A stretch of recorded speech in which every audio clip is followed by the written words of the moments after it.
this happen again.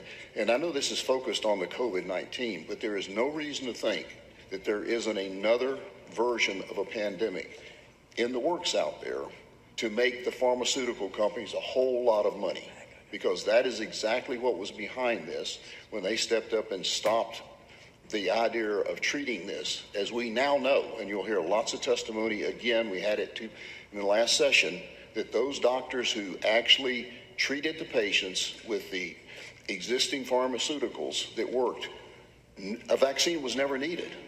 It was not needed in this, because a vaccine is supposed to be the last thing you do when there's no other way to prevent the disease. The problem is, I thought Fleming's had done everything we needed to in infectious disease, and I was trying to avoid that, like the bubonic plague.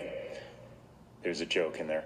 I got pretty serious. And the reality is, here's the problem when people ask me the question about all the vaccines. I thought the people that were working on this were doing their job. Now I get pulled into this to take and evaluate this, and it's very clear they didn't do their job on these three vaccines.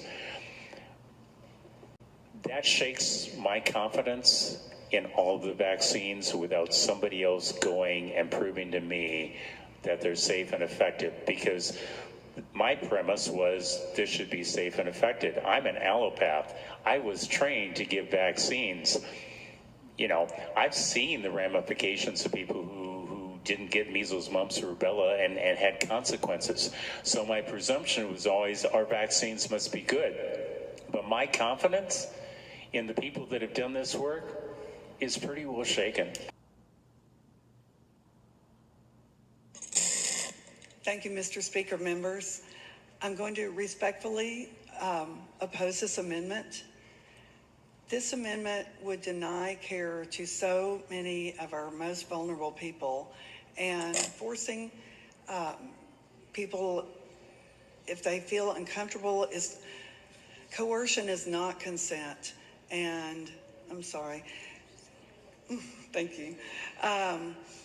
Keep in mind that even the vaccinated children who are up to date on some random schedule, that those children, they don't get MMR till 18 months. So many of our vaccinated children are in the offices, in pediatricians' offices, and can get the, so anyway, these kids are exposed all the time, and many times by vaccinated children. So we need to make sure that we have medical access for all.